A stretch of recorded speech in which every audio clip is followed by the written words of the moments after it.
صلی علی سیدنا مولانا محمد وآلہ وسلم صلاۃ و سلام علیک یا رسول اللہ صلی اللہ تعالی علیہ وسلم۔ تو عزیزان محترم، میرے آقا کریم صلی اللہ علیہ وسلم سے خوبصورت کوئی اس دنیا میں آیا نہیں۔ اگر معیار محبت کا یہ بنانا ہے کہ خوبصورتی کی وجہ سے ہم اپنے محبوب سے محبت کرتے ہیں تو ان سے زیادہ خوبصورت کوئی آیا نہیں۔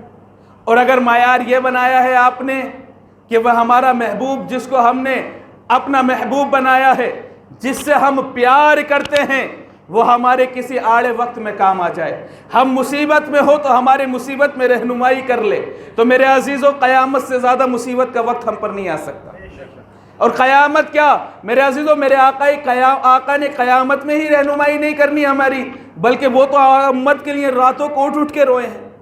واقعات آپ سنتے رہتے ہوں گے، جبریل امی آئے میرے آقا کی بارگاہ میں، آنے کے بعد میں عرض کی یا رسول اللہ، حضرت آدم کی امت کو جہنم میں دیکھا ہے، حضرت شیش کی امت کو جہنم میں دیکھا ہے، حضرت یوسف کی امت کو جہنم میں دیکھا ہے، حضرت یونس کی امت کو جہنم میں دیکھا ہے۔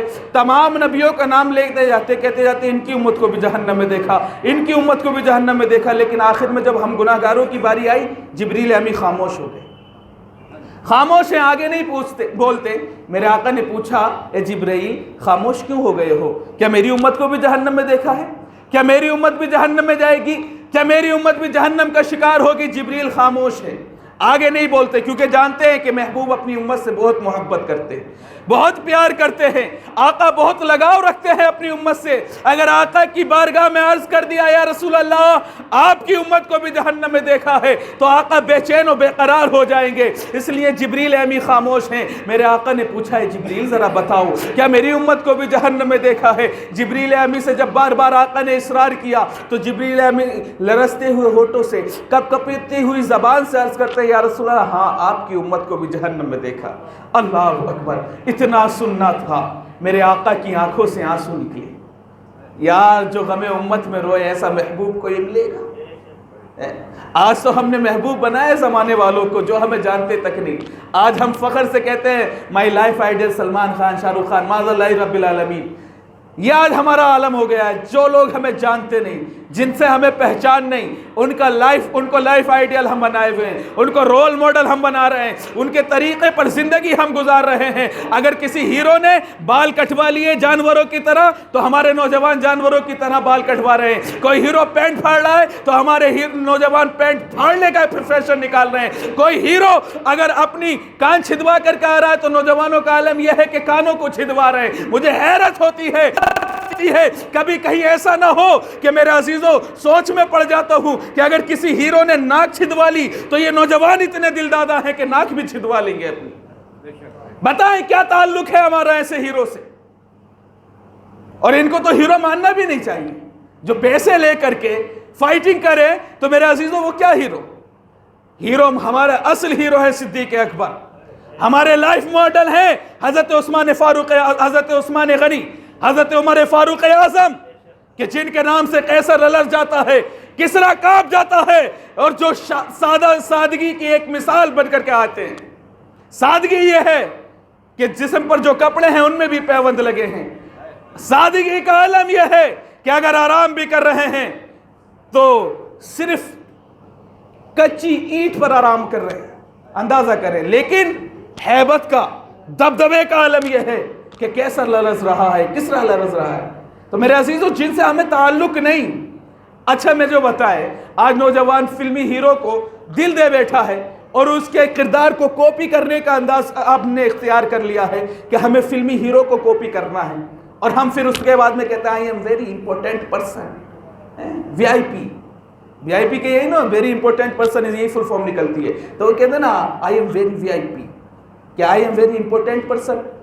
ان ہیرو کو فالو کر کے ہم امپورٹنٹ بنتے ہیں، وی آئی پی بنتے ہیں۔ ذرا بتائیں کبھی راستے میں پڑے ہو راستے میں اور آخری وقت ہو آپ کا، ہچکیاں لے رہے ہو، پیاس لگی ہو، یہ لوگ اگر گزرے راستے سے تو کیا آپ کو پانی پلائیں گے؟ آپ کی عیادت کے لیے آئیں گے؟ آپ کو پوچھنے کے لیے آئیں گے؟ دل پر ہاتھ رکھنا میرے عزیز، اور ذرا غور کرنا کہ ہم کس طرف جا رہے ہیں۔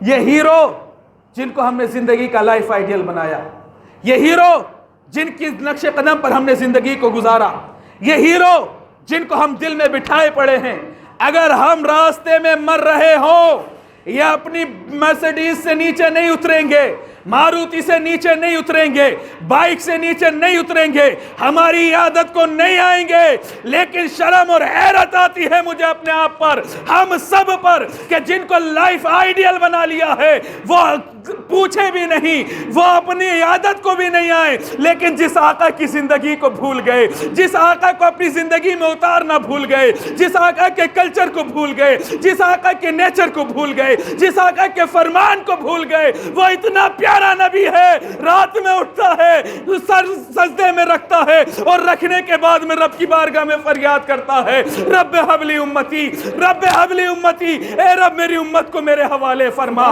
میری امت کے گناہوں کو معاف فرما، میری امت کی خطاؤں کو معاف فرما۔ وہ اتنا پیارا نبی ہے کہ جو اگر معراج کی رات بھی جاتا ہے، رب فرماتا ہے محبوب مانگ لے، جو مانگے گا عطا کر دیا جائے گا، جس چیز کا سوال کرو گے دے دی جائے گی۔ تو وہاں پر حضرت فاطمہ کے لیے دعا نہیں کی، حضرت عثمان غنی کے لیے دعا نہیں کی، صدیق اکبر کے لیے دعا نہیں کی، جبکہ میرے آقا جانتے تھے، کیا ہوا؟ جبکہ میرے آقا جانتے تھے کہ میرا صدیق 5 دن کا فاقہ کرتا ہے، میرا عمر 3 دن تک کھانا نہیں کھاتا، میرے عزیزوں، لیکن اپنے صحابہ کے لیے دعا نہیں کرتے۔ جانتے ہیں میری بیٹی وہ فاطمہ جس سے میں اتنا پیار کرتا ہوں، اتنا لگاؤ رکھتا ہوں، اتنی محبت کرتا ہوں، جس سے میں کہتا ہوں میری بیٹی فاطمہ، الا ترضین ان تکونی سیدۃ النساء ونساء العالمین ونساء اہل الجنہ، اے میری بیٹی Fatima, are you not happy with this? You have status. You are chief of the women in the paradise and you are chief of the women in all universe. اے میری بیٹی فاطمہ، کیا اس بات سے راضی نہیں ہو؟ الا ترضین ان تکونی سیدۃ النساء اہل الجنہ ونساء العالمین، اے میری بیٹی فاطمہ، کیا تم اس بات سے خوش نہیں ہو کہ تم تمام عورتوں کی سردار ہو، جنت میں بھی تمام عورتوں کی سردار ہو، دنیا میں بھی؟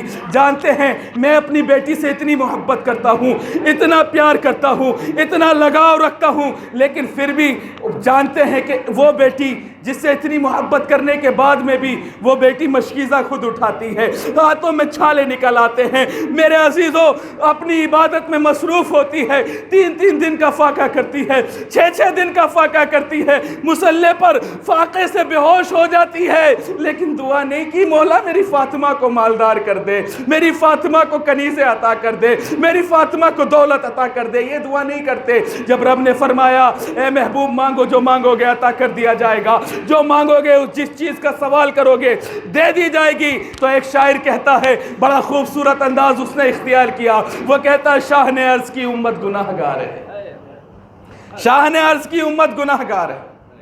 غور کر رہے ہیں؟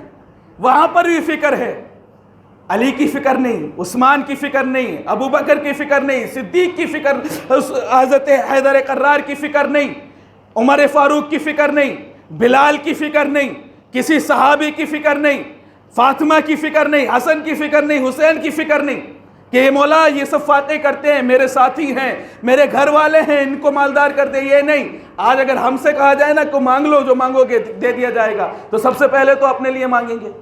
یہ عالم ہے ہمارا کہ ہمیں مالدار کر دے، ہمارے گھر کو مالدار کر دے، اور یا اللہ ہم سب کو کیا نام ہے، ہم سب کو مالدار کر دے، کسی کے آگے ہمیں ہاتھ نہ پھیلانا پڑے، یہ انداز ہمارا بن جاتا ہے۔ اور یہ مانگ لے تو بہت اچھی بات ہے، کسی کے آگے ہاتھ نہ پھیلانا پڑے، ورنہ ایک دعا تو ضرور مانگیں گے، اپنے لیے نہ مانگے لیکن یہ ضرور مانگ لیں گے کہ پڑوسی کو برباد کر دے۔ یہ عالم ہے ہمارا، پڑوسی کو برباد کر دے، کیونکہ ہمارے اعمالوں پر ہماری اتنی نگاہ نہیں ہوتی جتنا دوسرے کے اعمال پر ہماری نگاہ ہوتی ہے۔ آج ہمارے گھر میں کھانے کو نہ ہو، ہماری نگاہ نہیں پہنچتی، لیکن دوسرے کو دیکھیں گے یہ کہاں سے کھا رہا ہے، اس کے پاس کہاں سے آ رہا ہے، اس کی تحقیق کرو، حلال کا کھا رہا ہے، حرام کا کھا رہا ہے، ارے بھائی تیرے پاس کھانے کے لیے نہیں ہے، اپنی فکر کر۔ لیکن نہیں، آج ہمیں چغل خوری، غیبت، چگلی اور ایک دوسرے سے جلنا، بس یہی لگا ہوا ہے ہمارے اندر، دوسرے کی کمیاں تلاش کرنا، جو کمی نہ بھی ہو اس کمی کو نکال کر کے بیان کر دینا، کبھی کسی کی کمی، کبھی اپنے بھائی کی کمی، کسی اور کی کمی، اور کوئی نہ ملے تو امام کی کمی۔ امام صاحب ایسے ہیں، امام صاحب کا پاؤں ٹیڑھا ہے، امام صاحب کا امامہ ٹیڑھا ہے۔ ایک صاحب مجھے کہنے لگے حضرت کیا نام ہے آپ کے لیے ایک شکایت آئی ہے۔ میں نے کہا مسائل کیا مسئلہ ہے؟ کہا کہ آپ جو امامہ باندھتے ہیں نا وہ آپ کا جو نا پیشانی آپ کی نہیں ٹکتی. تو کسی نے کہا کہ آپ کی پیشانی نہیں ٹکتی, امام صاحب کو تو امامہ باندھنا بھی نہیں آتا. میں نے کہا بھائی وہ سکھا دے آ کر کے کیسا امامہ باندھا جاتا ہے. بولے پیشانی نہیں ٹکے گی تو نماز نہیں ہوگی. میں نے کہا کہاں پڑھا کہ اگر پیشانی امامے پہ ٹک جائے تو نماز نہیں ہوگی؟ اٹھا کے دیکھی شرح وقایع, اٹھا کے دیکھی شرح تہذیب. کس مولوی سے پڑھا آپ نے کہ امام صاحب کی پیشانی اگر نہ ٹکے تو نماز نہیں ہوگی, اگر زمین پہ نہ ٹکے امامے پہ ٹک جائے تو نماز نہیں ہوگی؟ خود ہی مولوی بن گئے. شرح وقایع میں اٹھا کر کے دیکھیں آپ, پورا مسئلہ درج ہے اس کا کہ اگر امام کا امامہ اتنا ہے کہ آپ نے اگر سجدہ امامے پر کر لیا, آپ کی پیشانی امامے پر ٹکی, زمین پر نہیں ٹکی, آپ کا سجدہ ہو جائے گا, نماز بھی ہو جائے گی. پوچھا کسی مولوی سے جا کر کے, شرح تہذیب میں لکھا ہے کہ آپ کا اگر امامہ اور کیا نام ہے جبہ اتنا بڑا ہے کہ آپ کا جبہ آپ کے سجدے کے درمیان آتا ہے, آپ کی نماز جب بھی ہو جائے گی. لیکن نہیں, مسئلے تو خود ہی بنانے ہیں نا. مولوی تو ہم خود ہیں سب سے بڑے. امام صاحب سے پوچھیں گے کب ہم, کسی مولوی سے پوچھیں گے کب ہم؟ تو میرے عزیزوں نقص نکالنا, امام کا نقص نکالنا اور ائمہ سے بغض و کینہ رکھنا. میرے ہندوستان کے سب سے بڑے پیر کون ہیں؟ سیدنا خواجہ غریب نواز رحمۃ اللہ تعالیٰ علیہ. فرماتے ہیں کہ ہمارے زمانے میں, ملفوظات معین الدین میں یہ بات نقل ہے, ہمارے زمانے میں ایک شخص تھا جو ائمہ سے نفرت رکھتا تھا, علماء سے نفرت رکھتا تھا, علماء کو دیکھ کر کے اپنا چہرہ پھیر لیا کرتا تھا. جب ائمہ سے اس نے نفرت رکھی, علماء سے اس نے نفرت رکھی, عالم یہ ہوا جب وہ شخص مر گیا اسے قبر میں اتارا گیا, اور قبر میں اتارنے کے بعد میں مطالعہ کر لینا ملفوظات معین الدین کا, میں کتاب بتا رہا ہوں, مطالعہ کرنا اس کتاب کا. کہا کہ وہ شخص مر گیا, مرنے کے بعد میں جب اسے قبر میں رکھا گیا, اور قبر میں رکھنے کے بعد میں ہمارے اسلام میں یہ دستور ہے نا, یہ رول ہے کہ جب قبر میں بندہ اتار دیا جاتا ہے تو اس کا چہرہ کعبے کی طرف کر دیا جاتا ہے. جب مر گیا اسے قبر میں رکھ دیا گیا, اتارا گیا قبر میں, اس کا چہرہ کعبے کی طرف کرتے, کعبے سے پھر جاتا, پھر کعبے کی طرف کرتے, پھر کعبے سے پھرتا, پھر کعبے کی طرف کرتے, پھر کعبے سے پھر جاتا. اللہ اکبر, کوشش کرتے رہے لیکن کعبے کی طرف اس کا چہرہ نہیں رکتا. غیب سے آواز آئی کہ اس مردود نے, اس نے دنیا میں میرے نبی کے وارثوں سے نفرت کی, اس کی یہ حالت نہیں ہو سکتی, اس کا چہرہ کعبے کی طرف ہو ہی نہیں سکتا. چاہتے ہیں یہ عالم ہونا؟ میرے عزیزوں, ایک شخص تھا علماء سے بغض رکھتا تھا, برائیاں کیا کرتا تھا علماء کی, زمانے میں برائیاں کیا کرتا تھا, اور کہتا تھا ان سے ہمیں کیا تعلق, بڑا ملینئر تھا, بڑے پیسے والا تھا, بڑا جائیداد والا تھا, زمین والا تھا. کہا ان سے کیا تعلق, نمازوں سے ہمیں کیا مطلب, علماء سے کیا مطلب, بغض و کینہ رکھتا تھا. کہا اپنے پاس تو اتنی دولت ہے کہ 7 پشتیں بھی بیٹھ کر کے کھائیں گی. اور یہ اس کتاب کا نام بھی میں آپ کو بتا دیتا ہوں, یہ کتاب ذہن سے ابھی نام نکل رہا, آ کر کے مجھ سے لے لیجئے گا, یہ کتاب میں نے پڑھا ہے. تو میرے عزیزو, کہا کہ 7 پشتیں بھی بیٹھ کر کے کھائیں گی, لیکن اللہ کا قہر ایسا نازل ہوا کہ پیٹ میں کینسر ہو گیا, پیٹ میں کینسر ہوا. اور جب پیٹ میں کینسر ہوا تو زبان پر وہ پیٹ کا کینسر پھیلتا گیا, زبان پر بھی کینسر ہو گیا. زبان پر جب کینسر ہوا کوئی چیز کھا نہیں سکتا تھا. پیٹ میں نلکی ڈالی گئی, نلکی کے ذریعے 1-2 چمچ پانی اس کے ڈال دیا جاتا, اس سے 6 مہینے زندہ رہا. میرے عزیزو اندازہ کرے, جو علماء سے نفرتیں کرتا ہے, جو علماء سے محبت نہیں کرتا, اللہ اس کا دنیا میں ہی برا حشر کر دیتا ہے. اس لیے اپنا عالم, اللہ کے رسول صلی اللہ علیہ وسلم نے فرمایا علماء ورثۃ الانبیاء, کہ علماء میرے وارث ہیں, انبیاء کے وارث ہیں. تو میرے عزیزو ذرا اندازہ کریں ان کی مقام کا, ان کے مرتبے کا. اب آپ یہ نہ سوچیں امام صاحب تو اپنی شان بیان کرنے لگے. میں ہر ایک عالم کو کہہ رہا ہوں جناب والا, ہر ایک عالم اس کی قدر کریں, اہمیت کریں, اس سے محبت کریں. میرے عزیزو تو میں عرض کر رہا تھا کہ معراج کی رات جب رب نے فرمایا کہ محبوب مانگو جو مانگو گے عطا کر دیا جائے گا, جو چیز کا سوال کرو گے دے دی جائے گی, تو معراج کی رات میں میرے محبوب نے کسی اور کے لیے کچھ نہیں مانگا, بلکہ کیا کہا شاہ نے عرض کی امت گناہگار ہے، بخش دے میرے مولا تو غفار ہے، تجھ کو آسان ہے نہ ہی دشوار ہے، فکر روز جزا آج کی رات ہے، پھر خدا نے کہا ماہ پارے نبی تو میرا چاند ہے اور تارے نبی، ایسا گھبرانا او میرے پیارے نبی، اتنی جلدی ہی کیا آج کی رات ہے، لطف تو جب ہے دیکھیں گے سارے نبی، ہوگی تیری شفاعت پہ رحمت میری اور بخش دوں گا قیامت کو امت تیری، تجھ سے وعدہ میرا آج کی رات ہے۔ تو میرے عزیزو، اگر محبت کا معیار یہ بنایا ہے آپ نے کہ محبوب آڑے وقت میں کام آ جائے، تو میرے آقا کی چوکھٹ پر جھکیں، کیونکہ ان کی چوکھٹ پہ جب بندہ جھک جاتا ہے نا تو زمانے میں ممتاز ہو جاتا ہے، زمانے میں بلند ہوتا ہے۔ اور میرے عزیزو کیسا بلند ہوتا ہے، کیسا وقار اس کو ملتا ہے، کیسی عظمت اور کیسا مقام ملتا ہے، اس مقام و مرتبے کا ہم اور آپ کیا اندازہ لگائیں۔ کیونکہ میں آج سوچ رہا تھا سیدنا غوث اعظم رضی اللہ تعالیٰ عنہ کے اکارڈنگ کچھ بولوں گا، لیکن وقت نے اتنا ساتھ نہ دیا۔ میرے عزیزو انشاءاللہ اگلے جمعے، حضرت کھڑے ہوئے، اگلے جمعے میں نماز، کیونکہ گھر جا رہا ہوں، اس کو بند کرتا ہوں۔